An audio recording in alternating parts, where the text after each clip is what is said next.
We are on the third day of the lunch break of the third day of questioning of the undercover police officer Robert Hastings, who, using the cover name Rob Harrison, infiltrated No Borders Network, State of Emergency Collective, International Solidarity Movement, Disarmed Dicey, Rampart Social Centre, was subjected a woman we're calling Maya to some horrific sexual abuse. He's been questioned further this morning, and he has got remarkably angry. He has. Amusingly, he's got remarkably angry, but he has also added a new tick to his evidence giving, which is that when he superciliously and rudely corrects CTI, he says, "I don't mean any disrespect," which I suspect means that he's either watched your videos of people talking about how rude and disrespectful he has been, or somebody has given him a tap on the shoulder overnight, which hasn't stopped him being rude, but it has led to him kind of pointing out that he has been rude after he does. I mean, I was struck by that. We've had a lot. We're kind of going through the end days of his deployment. There quite a lot of significant stuff happened in the end days of his deployment. My understanding is that Rob Hastings was actually kind of responsible for the death knell of he was the final nail in the coffin. He got arrested. Was, as far as I can tell, kind of, with all the other defendants, with the representatives, in the style of the SDS, going back just decades. Classic SDS, really. But there were new people who had been brought in, and it was no longer the dumb thing. No, I mean, essentially, it always been it always been remarkably illegal to lie to courts. Been remarkably illegal to report professional legal privilege, or legal professional privilege. And he sees no issue with any of it. He's like, I was told to maintain cover. I was told to report whatever I want, whatever I came across. So we see his reports, which are literally reproductions of what the legal advice had been, letters from solicitors, all this stuff, all what we've become used to seeing SDS officers do. He lies to the court. He gives a plea in. He pretends to still be Harrison. But now, for the first time, it appears it's an issue. There is somebody in management who goes, "You fucking what?" And this is what leads to the actual closure of the SDS, is my understanding. Yes, very much. The people who have been called in by this point to audit the SDS, SO15, are all going through everything, from the reporting to the authorization process to the accounting and the expenses process, going, what the actual fuck? So this is, the final nail in a coffin that was already well and truly hammered, I think. Yes, absolutely. We saw a little sort of like taster of this when with Simon Wellings's evidence, where we saw this letter that was kind of like, where he'd lied to the court, and it was like, do we need to, we've got a once only option here of basically we're going to shut down the unit, and it's like, oh no, that's staved off, and it's just a little bit later when it's Hastings that's responsible in the end. Yes. And so we've seen a bunch of stuff, his reporting from events surrounding that, and also, one of the things he said that I thought was interesting, he was asked about Emily Apple and his reporting on Emily Apple. He actually said that one of the other UCOs was specifically targeted against Emily HN3, Jason Bishop. HN3, Jason Bishop. I don't think that was apparent in Jason Bishop's evidence. I mean, I think it was apparent to Emily Apple. It was apparent to everybody, but it wasn't, there was, he kind of says, well, we were friends, maybe we were friends. He never says my targeting was to get close to Emily Apple. Yeah. Which I think is interesting. I mean, it obviously was. Very. Then we saw, I mean, just before coming out, there was this issue around the cancellation. So when they shut down these operations, there's a bit of a kind of review of the deployment, and in the final review of Hastings' deployment, one of the things it says is that he has provided reporting on the Jean-Charles de Menezes campaign and any threats that might pose to MPS staff. And he was offended. I'm offended. That's offended. That's offensive. I'm offended. Offense. He's such a delicate snowflake. He really can't handle it. I mean, facts don't care about feelings, Rob. God. So he wasn't offended that his managers had written that in the document. He was offended that he was being asked about it. Yes. And I mean, he was so this final document, this like 3-month review of the last quarter of his deployment. He's asked him very, very pedestrian questions. Do you dispute that this is true? Is it exaggerated or is it entirely false? And he just gets really angry. He's like, I did not write this report. And I think it's clear to see that if you reviewed all the documents, you've been released all the documents of my reporting. And if you went through all of them, you'd be able to see that I've got clear issues with what's in the accuracy of this final report.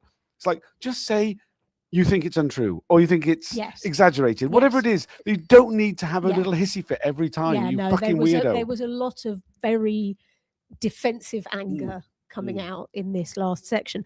One of the things that he was asked was about the disintegration of the state of emergency group. And in this closing report, it describes how he spied on the state of emergency group, which was initially thought that it might replace the Wombles in the kind of political landscape of London, but that group has now also disintegrated due to, and the wording was something like, the usual interpersonal issues. Now, we know that there was a significant interpersonal issue which led to the collapse of the state of emergency group, which was that Rob Harrison, one of the members of the group, was accused of groping a woman at a party. And there was supposed to be a process to ask him about this and deal with this, and he didn't show up. And there is an email from him about that. So, you know, and CTI said, well, did you have anything to do with the interpersonal issues that led to the breakdown of that group?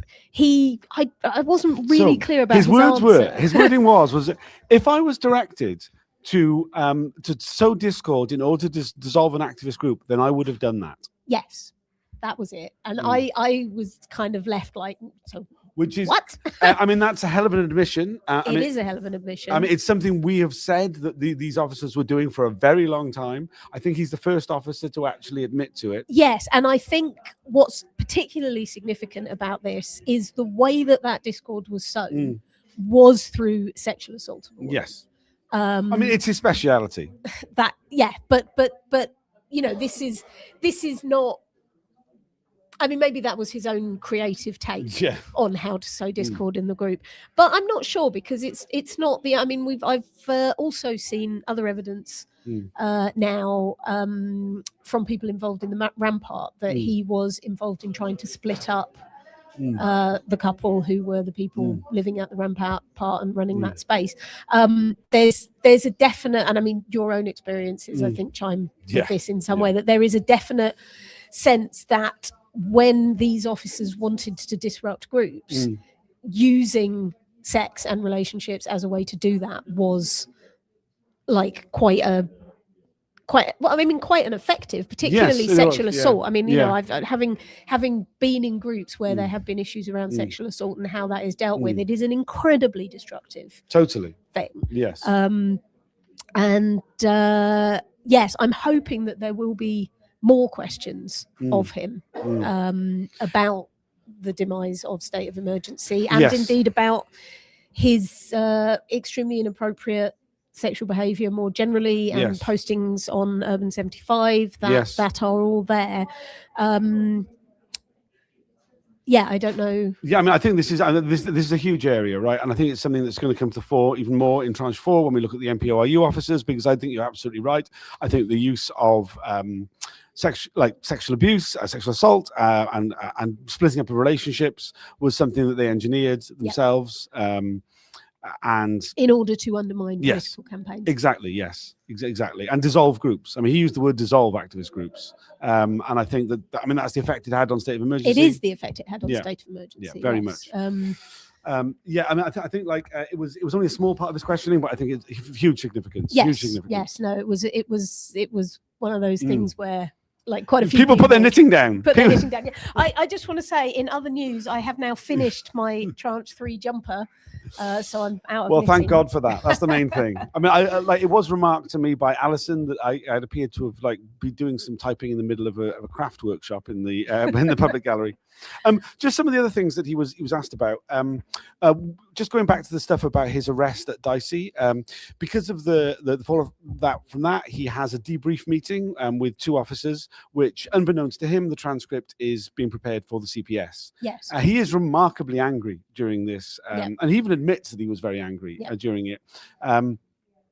And it's within it, he says that it was a successful operation, that him getting arrested with these 20 activists was a successful operation because it meant that those activists were not available because of the bail conditions that were this put on. is what we heard already before Yes. about this use of police bail conditions as a way of disrupting people's ability to politically protest, which again is hugely inappropriate, and yet there is just no critical thinking at all on the part of Harrison about this. This is absolutely what the police are supposed to be for, as far as he's concerned. Yeah, it's put to him, is this the attitude of the SDS? And he said, well, I think it was the attitude of SDS to prevent any sort of criminal damage or was there the potential things that potentially could be considered criminal from happening.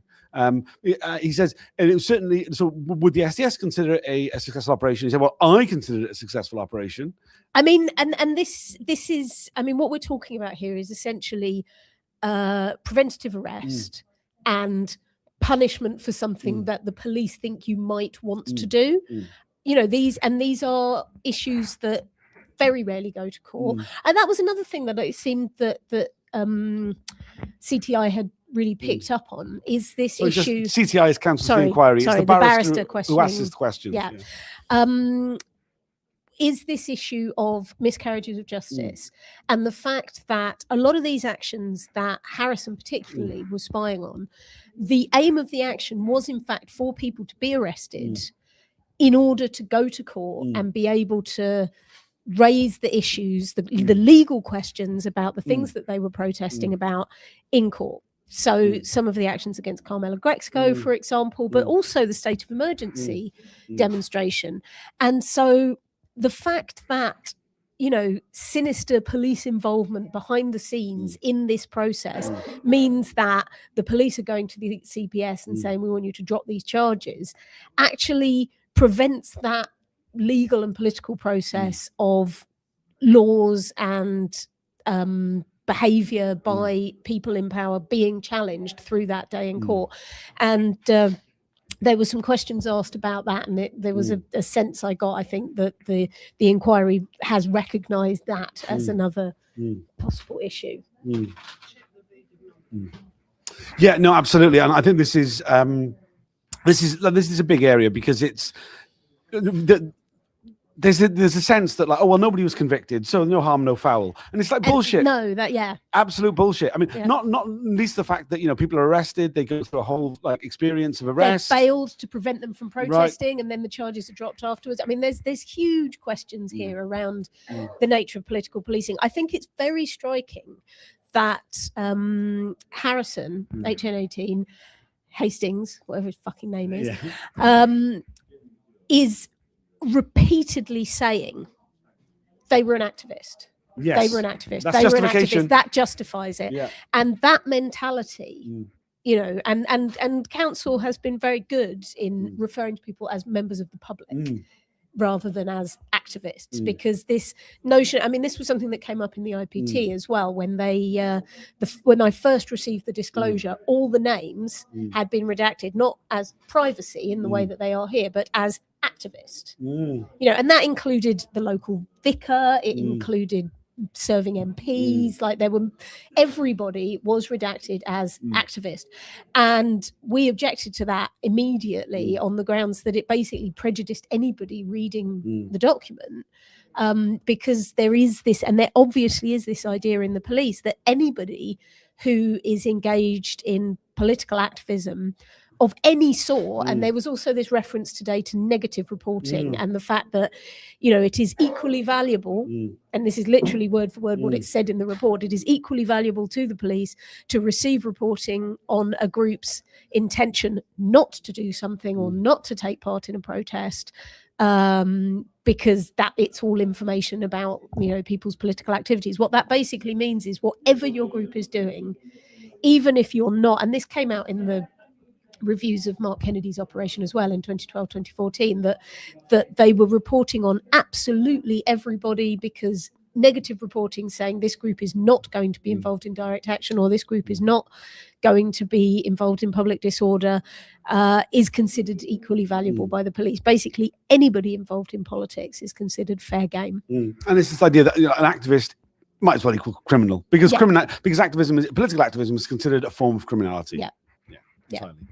I mean, we come later to the National Public Order Intelligence Unit authorizations, where they say things like, anybody coming into contact with this undercover officer is by definition a target of the operation, because the circles in which they move in function like that, essentially. And that was the other thing that we had this afternoon, was going through a lot of the Reaper authorizations. And this is... Which I've never seen this. You've signed it. Yeah. Well, just because I signed it doesn't mean I understood it. Would you have not understood at the time? Well, I hope I would have. Yes, I mean, just this ridiculous... It's this kind of not wanting to look like a total twat. Failing. But at the same time, not wanting to admit to having had any awareness or knowledge or understanding of anything. He absolutely, he's persisting in his, insistence that he will not discuss anything unless they have a document that speaks to it.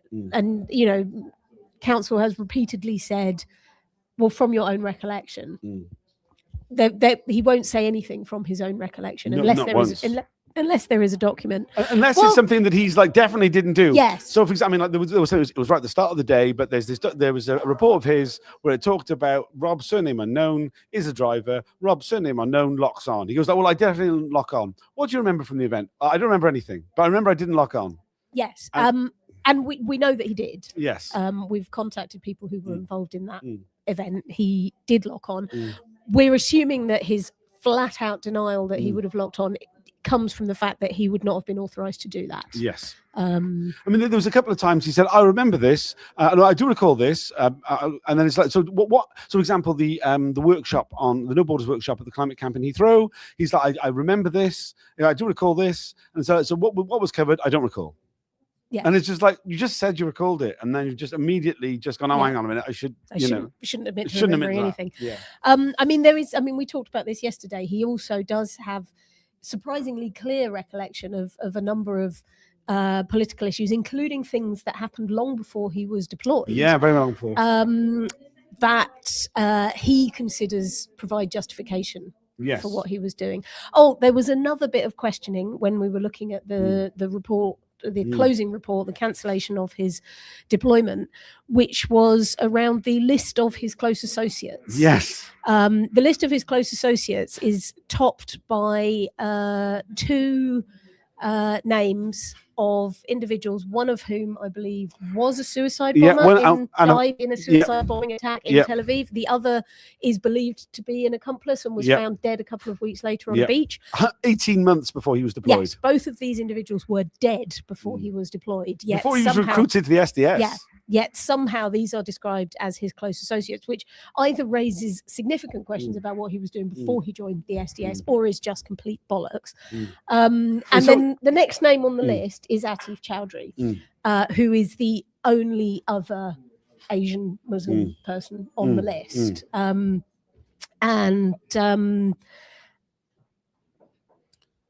Hastings was asked repeatedly whether he considered that to be an example of racial profiling, institutional racism. Again, he just refused to answer the question and stropped a lot about the fact he was being asked. He claimed that institutional racism is far too simplistic a term. It doesn't explain what's going on. Yes, he doesn't accept it. Supercilious gammon sitting in the witness box lecturing the inquiry and the public at large about institutional racism is one of the most irritating things about this witness, I have to say. I mean, what I thought was particularly interesting was only a few moments later when he was asked about the detection of terrorism that he had managed to do, given that his original authorization was about supposedly finding early detection of support for terrorism, that he referred to this document that he found in someone's papers that had the names of these two people on it, that it was unclear what it was from particularly. It was a very old piece of paper which he had submitted, and he said, well, apart from that, that was a sign that I'd found some terrorism, and that he had been annoyed those two names had been his associates, yet also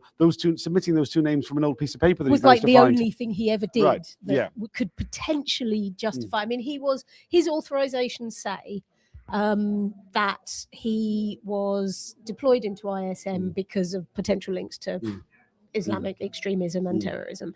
I don't think we can stress enough, because this is something that really starts to come up now. These Reaper authorities, these reviews are what make or break the question about whether these deployments were lawful. So the fact that they are from the very beginning, and this carries on, and I've seen them going right up to the MPOIU, they're based on lies. Yes. They are well aware when they're writing these authorities that what they are doing is not lawful under the Human Rights Act, but if it's properly authorized, it becomes lawful. And so they lie because they can't justify it. They can't make it seem proportional to what they're actually doing. So, and I remember this from going through the IPT documents, the authorizations are boring.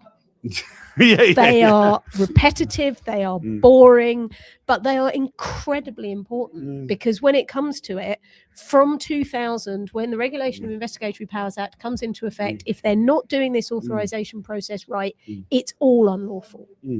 And that's what we're seeing. And the fact that Harrison is sitting there saying, I never saw these, I didn't know anything about these, I don't know what you're talking about, doesn't absolve him. Because actually, him knowing about it was a lawful requirement. The fact that he signs it suggests that he actually did know about it. But him knowing about it is problematic, because what it says is, on his own evidence, obviously wrong. So he's trying to claim, I didn't know anything about this, I didn't have anything to do with writing this. Either way, both Hastings and the Metropolitan Police are a bit fucked. Yes. With this. Yes. That like, when it comes down to it. And, I think this is probably also going to extend into the deployments that are being heard about enclosed. And it's one of the things that I'll be making submissions to the inquiry about, is it doesn't actually matter what they were doing, or who they were spying on, or whether or not we've had the contrasting evidence to it. If the Reaper authorities are bullshit, then this is an unauthorized violation of people's human rights, and even the far right have human rights not to have the police, going into their houses and sleeping with them. And and I mean, whenever we talk about this, I always need to remind people that it's not just that we're like, we're worrying about the human rights of fascists, but also the amount of things that we know that the undercover officers in our movement allowed to let happen so they could report on them. I think the stakes are very different when they're infiltrating fascist racist groups, where they're allowing things to happen within those groups and taking part in them. I mean, yes, I do question. But also I think it extends beyond that, because what we're not seeing, we've seen glimpses of here with the racial profiling surrounding Rob Hastings' deployment.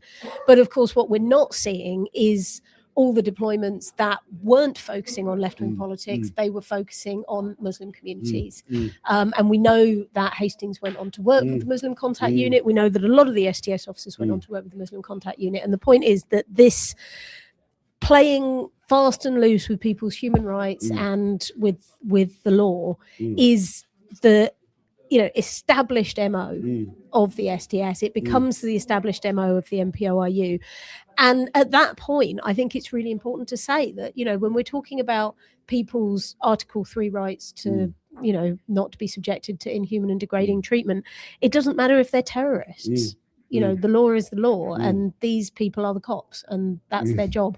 So it's not about me defending the rights of the far right. It's about the fact that if the police, for any reason, are allowed to think that they are above the law, this is what happens, and what we're seeing here is what happens. I mention the far right because we don't know what is happening enclosed, but there have been nudges and winks to the effect that some of what is behind those redactions and some of what is in that closed material relates to spying on what were probably very nasty, racist, violent groups.